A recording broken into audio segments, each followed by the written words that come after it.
Welcome to Hartford Seminary to all of you. I think most of you know me, but I'm Susan Schoenberger. I'm the Director of Communications here. I'm not going to go into our little background about Hartford Seminary because you all know it, but we're very glad that you're here tonight, and we are excited to have our guest speaking about what I think is a very interesting topic. So I will do a little introduction, and I'm going to attempt the name and see how I go. Ertugrul Gokcekuyu is the Vice President of the Executive Board of the Islamic University of Rotterdam, where he also teaches and is a member of a research team studying human rights in the Netherlands. He has been a member of the Interfaith Dialogue Program in the Netherlands, a researcher for the Dutch Parliament studying the effects of public affairs and communications in the political arena, a lobbyist, and a communications specialist. He has had his own company providing educational skills to minorities in the Netherlands. He studied at the International School of The Hague and at the University of Leiden. Please welcome me in joining Ertugrul Gokcekuyu.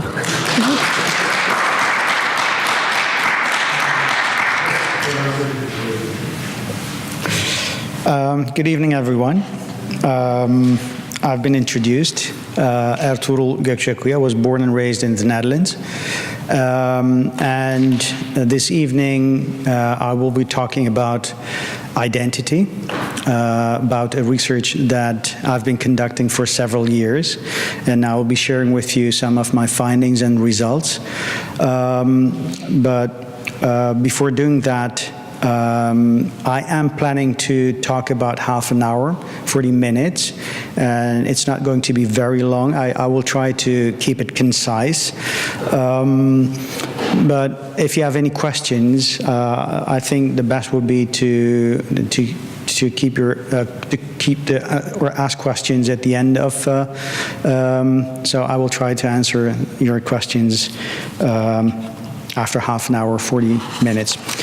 I started my research approximately 3.5 years ago because I was personally very, very interested in the question of identity. And that was actually something that was not explicit in my mind, not explicitly in the form of the word identity. So it was actually some kind of a need that I could not define. I could not really say what that was, but it was a search. It was an inner search for me to find answers in the Netherlands, where I was born and raised, and try to formulate that. So I was looking for a reconnection or a connection with the society. Obviously, as we all know, 9/11 happened, which also influenced me. It was a marker for me to find out that I was a Muslim myself as well. So Islam, or being Muslim, actually came much later in my life. And it wouldn't be an exaggeration to say that most of the second and the third generation Muslims living in Europe, in the Netherlands, France, Germany, or United Kingdom have had similar experiences. So knowing the background of immigration in the Netherlands during the 60s, my father came as a gas laborer and was actually supposed to go back and didn't. He stayed. He decided, as many other gas laborers in Germany and the United Kingdom or in Netherlands, to stay in the country. So it was something that was unexpected. It was unexpected in the sense that the government until that time had different types of policies for immigrants. They were investing in the immigrants so they could turn back to their home countries.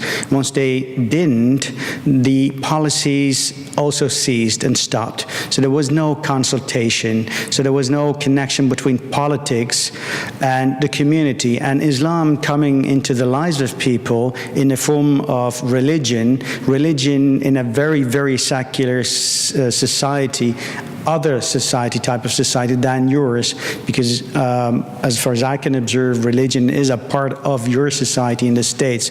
In the Netherlands, it's not the case. There was a couple of days ago a headline in the newspapers. I don't know whether you've seen that more than 60% of the people do not believe in God. So atheism, or the secularism and atheism, is kind of a synonym of each other. And being religious is actually not very interesting. So many second and third generation religious people do kind of have trouble communicating to the larger society, towards the majority of that society. So it really is a search.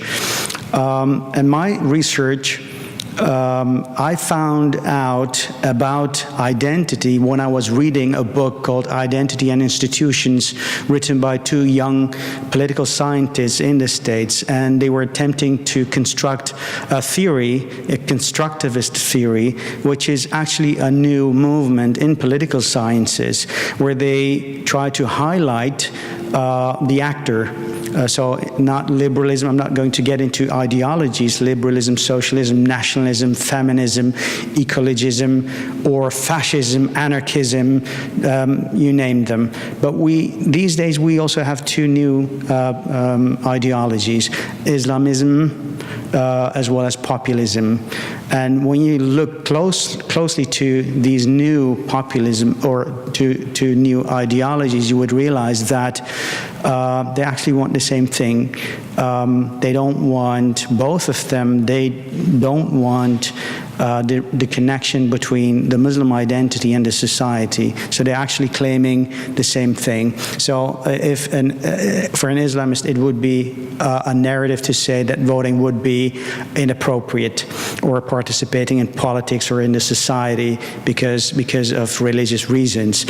And behind that, I started asking questions, why certain types of young people, young Muslims, are following or prone to arguments of being non-active or of non-participation in the society or in politics.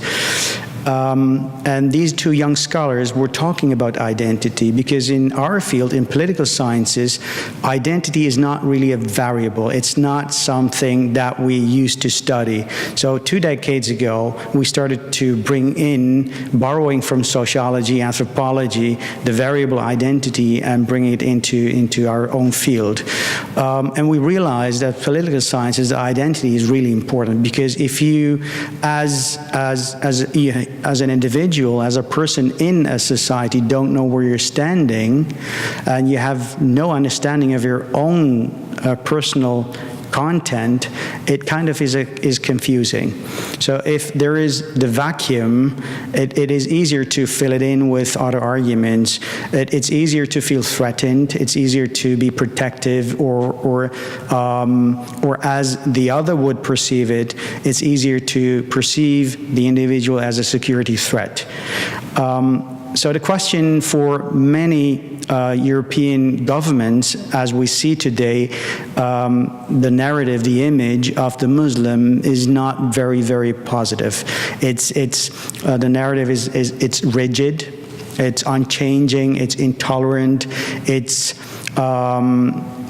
not positive. It is negative, and it's the kind of type of person.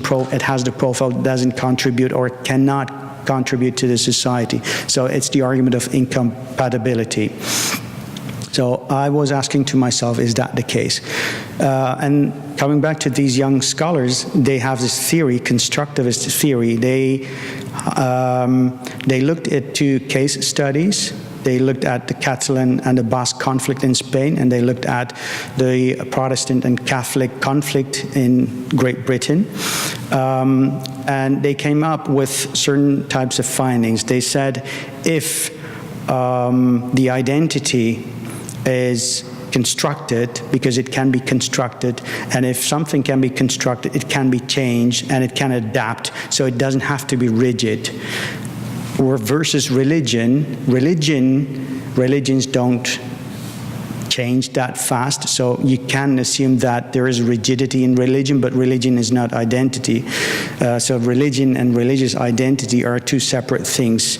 So Islamic identity and Muslim identity are two separate things as well. And I was able to find that one is not the other, meaning that the rigidity let me get back to the two scholars where they were theorizing that identity has a very determining role in the outcome, in the perceptions and attitudes of individuals in society as well as in politics. So if the identity is supported in political institutions, they theorize it will bring peace and stability into this society. And since they looked at these two case studies, I wanted to look at the Muslim communities in Europe. Since they did case studies, I wanted to look at this statistically. And I wanted to find out that whether the Muslim identity can hold multiple identities, and whether it has some certain degree of complexity in it. So I asked them 30 till 40, 45 questions, and I compared the Netherlands with Great Britain, with the United Kingdom. What I would like to do is I want to show you some of the data that I was able to collect. This is only the Netherlands. And by the way, this is a slide that I used a couple of months ago, maybe more, together with Ida and Heidi at a Christian school in the Netherlands. So I will have to skip some of this information and come to this. So this is only the Netherlands. What you would see here is that in the Netherlands, I had approximately 800 respondents, and 45% females and 54% males. And you see a normal distribution in the ages. I was very happy with the respondents and the distribution, the randomness, the way I was able to collect the data. So most of the people, how long have you been living in the Netherlands? So I will try to translate the questions, they're in Dutch. So how long have you been in the Netherlands? You see that the purple 69.7 plus the green part is either more than 15 years or almost always in the Netherlands. So these are people who have been living in the Netherlands for a very, very long time. So the highest education is, when you look at the blue and the red part, it's more than 50%, which is university or higher education. So these are people who have a certain higher education in their baggage. When we asked, because I was working with scales of centrality and salience, meaning how important is religion in your daily life? How important is religion in your personal life? And I asked after that questions of salience. Do you practice religion? Do you pray 5 times a day? Do you fast? Do you pay your zakat? The obligatory financial part of in Islam that we practice, and other kinds of questions, and I tried to find out some kind of association between centrality and salience. So I was expecting people who say that imagine Islam or Christianity is very important in my life, that they'd also say, I also apply Islam or Christianity in my life, so in this case, Islam. So that was my expectation, but it was not always the case that people said, it's very important, but there were cases that people were not applying or the salience was quite low. But there is an explanation for that, and that has to do with identity. So when I asked about their activeness in local, regional memberships in social or religious groups, I was able to find out that more than 50% of people were active or some way active in these social groups. So there is a communal active life for these respondents, more than 50%, and if I add up 39, 40% plus 26, do the math, I'm not that good, but, and then I asked the question also about Ummah, because for some Muslim scholars, when we talk about identity, most scholars are concerned with membership in groups, in social groups. Membership is a very important part of that identity. That's how identity is also constructed. So society could be a group, but for a Muslim living in a non-Muslim society, a denomination could also be on a local, regional level, a group where one could be active and borrow values and norms to put into its identity. I also asked about the Ummah. So, in how far do you think you are a member of the worldwide Ummah? So you see that 55.8 plus 30, so I consider very, very agree strongly and agree, so that would be the blue, and the red part is 85, 86% of the respondents, which is a very high number. And so you can talk long about what the Ummah is. And there is a big debate and discussion about what the Ummah is. But anyhow, this is a high number. When we ask the question about application of Islamic knowledge application of Islamic knowledge being very important to who I am, so applying Islam, 54.1 plus 39 is very high. So this is a very high number for people who think that applying Islam in their life in the Netherlands is crucially important. So it's an interesting number as well. And then the question I feel recognized in the Netherlands, you see that it's under 50%. It's 8.7, and if we add agree, 34.6% as well with each other, it's 45%, and then you see 32.4% neutral. So that's the potential of people that policy from the part of the government could work pretty well, because those people who say neutral don't either know or don't have this feeling or emotion of being attached or connected to the society. So that's a big potential right there of 32.4%. Doesn't know whether they're recognized in the Netherlands. So it's a huge chunk of slice right there. That's an important finding.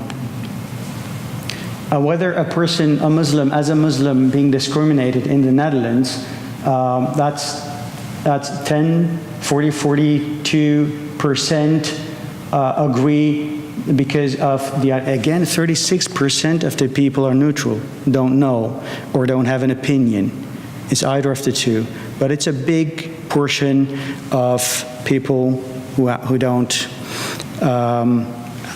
have an idea or don't know about whether Islam or being Muslim is a reason for being discriminated.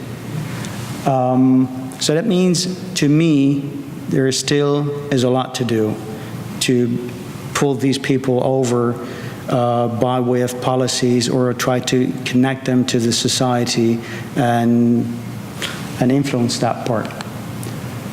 Do you pray 5 times a day? Left above, 70.9 plus 18%, so 18.6% says sometimes, and 70% says always. Pray 5 times a day. Do you fast every Ramadan, 92.9% of the people do fast. So it's interesting. So you see the salience, so you see the practice of the numbers. But we still have to elaborate and clarify, find reasons for how this works. How important, so this is the question of centrality, how important is Islam in your daily decisions? And it kind of does decrease that blue part to 58.2%. In general, it's still very high, but it's not as certain as that blue part, 50. So if we go back, how important is Islam in your personal life? 70%. And then moving ahead to this number 50. So there is a decrease. So you see the difference between that question and this question. So would you say, and this is one of the identity questions, would you say you have one identity? Or would you say that you have more than one identity? So that's one question. And then what you see is that 45.8% of the people, respondents in the Netherlands, said, I only have one single identity. And the next question is, so what would be that identity? And 54.2% of the people said, I have more than one identity. So this is an interesting figure as well. I don't have those numbers here, but the next question in the survey was, if you have more than one identity, would you please order them? So if a person would say, I am Muslim, I am Turkish, or I'm Moroccan, I'm a mother, I'm a father, those are all identities, it would still be complex identity, but it would not be high complexity of that identity.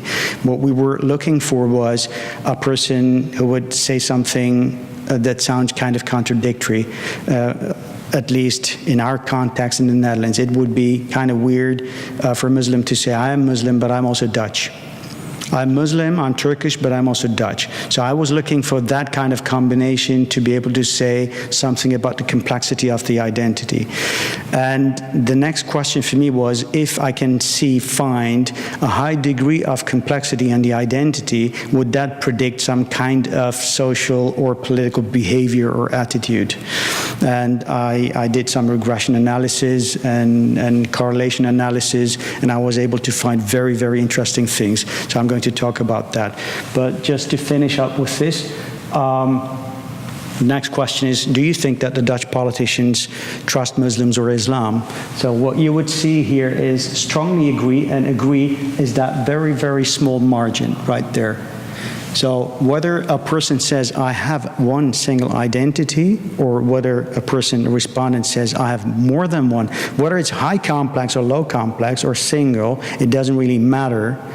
The trust they perceive, so then we get back to the theory. So the condition was being that identity supporting for peace and stability. So if there is no support from politics or politicians or institutions, we have a problem. So this is that point of in one of the findings that is interesting, that people have this perception of Dutch politicians that not being trusted. So, but then again, 22.7% neutral. They don't know, or choose to remain neutral because they don't have an opinion. I can imagine that a person who's not really following the news and the politics and the society might say, I don't know, or neutral, remain neutral. But 42% of those respondents say, I disagree with the statement that Dutch politicians trust Islam or Muslims. So they disagree with that. And then strongly disagree is 31.7%. When you add up those two figures, it's almost 75% of the people who have that perception. So, but then again, the next question is, if that's the case, how does that influence, does that predict soft approach or hard approach towards society and politics. So my whole thing was to prove or disprove the theory, the constructivist theory, and they were saying that Basques and the Catalans or the Protestants and the Catholics, that the tensions were decreasing because they were having access to political institutions and they were pulling sovereignty. And with that access into political institutions and the support and local, regional, national, and European level, that with that support, that tensions would decrease and it would bring more stabilization and peace into society. So that was their theory, and I wanted to prove either wrong or right in this case. And this is a fun fact, because I also asked the respondents whether they had enjoyed some kind of Islamic education.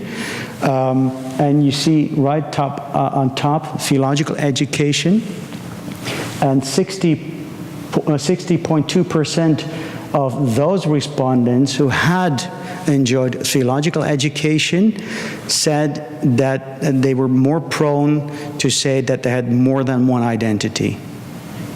And when you go down, you see the madrasa, that's more the traditional style of education, and mosque and private lessons or self-study. You see that statistic or percentage is decreasing, and they're more prone to say that they have 60%, 48%, 60% right up there, and they're more prone to say, I have only one identity. So that's right there, the distinction between having a single identity, people who have a perception of themselves as I only have one identity or I have more than one identity. Those who say I have more than one identity feel more connected to the society. So, but doesn't mean it's all the same. These people having a high complexity of identity means that they are able to say distinctly what the differences are and what the commonness are. So that awareness and understanding gives them the edge to be able to say, to be able to be more tolerant towards the other. So it's the other way around. It's interesting. It sounds weird, but it is really true. So knowing that you're different makes you more tolerant. And then I have the regression analysis.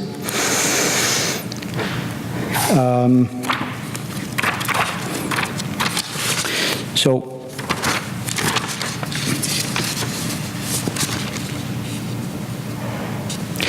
I was obviously expecting from this data that complexity of identity and single identity would be negatively correlated. So if one goes up, the other one goes down. And that was the case on basis of the data. So those who said, I was able to say, I was able to see that they had high complexity, and those who said that they had one single identity was negatively correlated. Those who said who had high complexity of identity was also negatively correlated with politicians trust Muslims and Islam. So that was the case as well, and I was kind of expecting that as well. Interesting is that those who said who had high complexity in their identity was positively correlated with membership in the society. So those who had high complexity in their identity felt more full member of the society that they are living in, the Dutch society. And that's the case also for Great Britain. Those who said that they had one single identity has a positive correlation with hard approach. So they were more prone than readiness and willingness to be salient towards hard approach in society. and whatever that may mean, because I didn't ask them, what do you understand, or what would that be, but just hard approach, so they would be more harder in their approach towards society and politics. And I was also expecting that centrality, not the correlation in this case, but prediction, that centrality would predict salience, and that was the case as well. Even though there were those who said that centrality was high and salience was low, I was able to find an intermediating variable, which was theological education. So there is an intermediating variable, an explanatory other variable that explains for why there is, for those who say who say they have multiple identities or a single identity, or who say it's very important, religion, Islam is very important to me, and not practice it. Education does kind of explain that behavior. The moment that even for those who say it's very important Islam and they've had theological education, would explain the salience or whether they practice Islam or not. Does that make sense? Okay, great.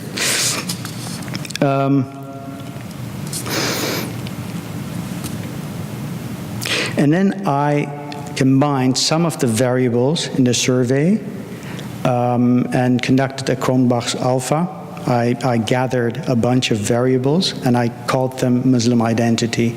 And the Muslim identity includes variables centrality, salience, prayer, zakat, fasting, all those salience questions, and I looked at whether they would be measuring the same one and the same thing, the Muslim identity. So I called that Muslim identity pure on religious theological arguments. So I did something else. I used another scale, and the Kronbach's alpha was 0.835, which is very internal, high internal consistency. So I hope to be able to publish that information. Just that point is interesting enough, that scale, to use that scale for Muslim identity. And I was able to see that combined super variable Muslim identity, how that correlated to, for example, the perception of respondents who would say whether Islam permits political participation or forbids it. And Muslim identity, those who have high Muslim identity, centrality, salience, prayer, etc., all the practicing as well as the cognitive view of it's important, said that Islam does not forbid political participation. But it's interesting, those who say, who have single identity, Islam is important, I have a single identity, and I don't really practice it, but Islam forbids politics. So that's one of the most important findings that I was able to, get out of this data. So it's very interesting. And so what does that mean? It means that theological education or religious education is very, very crucial for religious identity. That kind of forms your content. Knowing yourself kind of makes you look into the mirror and see the differences with the other people. And that doesn't necessarily mean it's bad. On the contrary, it is very positive, because once you know the differences, you have more positive self-image and you have more confidence, and the information that comes at you, you don't dogmatically accept or not accept. You're not that, you think about it and you compare it with the only information. It is especially important that if the respondent is able to formulate, can talk about that identity in yourself. If you can say, this is who I am, and those are the attributes, the characteristics, and that comes from my religion, that comes from my family, etc., it just makes you more stronger as an individual in the society. And that's something that we kind of miss in the Netherlands right now. And that's a major difference with the United Kingdom, because Muslims in the United Kingdom are vocally very, very present. And they're more than able to tell and talk about their own religious identities, and it's something which is different. But on the other side, when you look at political participation in the Netherlands does allow to have your own political party. So we have right now 2 political parties, one at local level, another one at national level, and it does kind of help to decrease the tension, because the moment that the constituency, the people who vote on those political parties, have the feeling being represented on that platform, does help them a lot. And that was my quantitative, because I also did a quantitative research on community leaders and politicians, and I asked them these questions, and that's one of the important findings. What I missed in United Kingdom, even though they're much ahead compared to the Dutch Muslims in Great Britain, they don't have a political party. And when I'd asked them, would you be interested in having your own political party, they'd say, well, no, I don't think so, because it's a majority system, and it won't fit. And so they have an umbrella organization, and lobbying is very important to the British Muslims. And yet there is a lot of frustrations because the government does not always talk to these umbrella organizations. So there is also this non-supportive behavior from the side of the governments, which then the policy prevent, for example, in Great Britain, causes a lot of suspicion amongst Muslims themselves, cause a lot of distress and discomfort. So that says something about the theory of these 2 political scientists in the States, Neil Jassy and Kirsten Williams, and they did a very good job, because I was able to prove their theory to be true. And I think a learning moment, if the Dutch politicians or in the United Kingdom would allow access to political institutions and support that identity, it will cause actors to grow into multiple identities, and being more salient, being more complex in their perception of identities, and more embedding and integrating to the society. So at this moment, where we are in as a community, as a society, is not that, because the rise of populism at this moment is not drawing a very, very positive image of the Muslim existence in the society. And I think that I talked more than half an hour, and I promised that I was going to talk about half an hour, but this kind of summarizes my research of the last 3.5 years. Thank you for listening, and if you have questions, I will try to answer.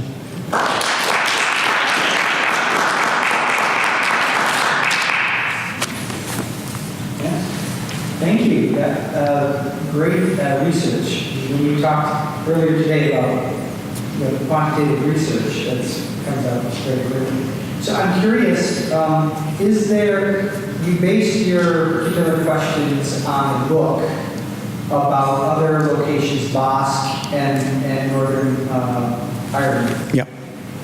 Are there any studies about identity or multiple identity among Christian communities in the Netherlands? Because you talked about the Netherlands being overwhelmingly secular and atheist.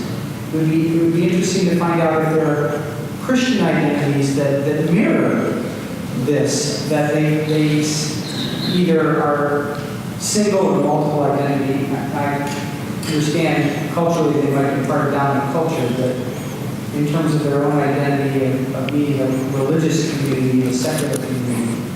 Not that I'm aware of. The studies that I looked into is one of Leipart, and he was talking about the 20s, 30s, 40s, 50s, especially that period of pillarization, what he would call pillarization, and that's very characteristic for the constructivist theory for these two scholars, for Jesse and Williams, because they were criticizing the theory of the consociational theory of Leipart. So they were saying that Leipart did not include identity as a variable in his way of thinking, and that was a big critique, because for Leipart, ethnicity, race, religion, and all these soft variables was actually one and the same thing.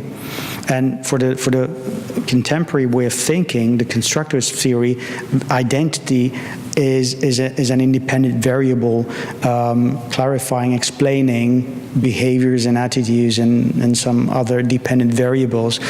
So in our field, in political sciences, this is the constructivist way of thinking is new. And I think I am about to convert to constructivism, having seen these results. It does make a lot of sense. But there are other studies about Mennonites in the United States. That's very interesting, and I did take a look at that. There is an very interesting article about Mennonite behavior and politics toward politics, and does kind of have the similar findings. Yes? Sorry, I was thinking about the political parties. You said that the Netherlands has two separate Muslim political parties. Are there any Muslims that take part in the majority party? Yes. And how do they interact? And the other question I just wanted to ask is, when you have a ruling party, do they identify as I am Christian or I am? Yes.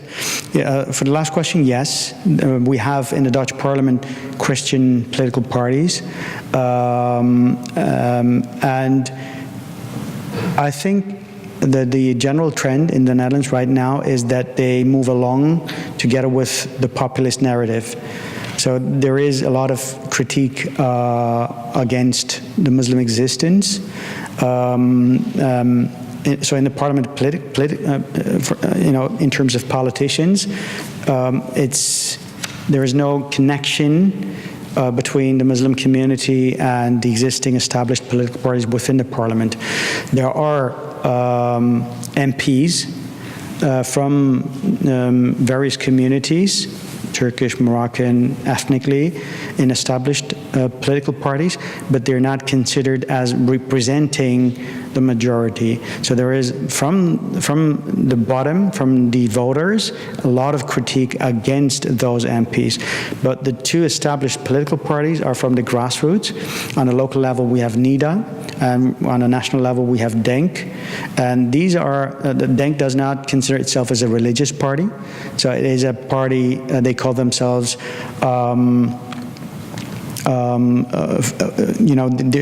they're there for fairness and righteousness, and not really from, they don't really believe in ideologies, liberalism, not from that point of view, but they're there for all weak people, as they would put it. But NIDA is a religious Islamic political party.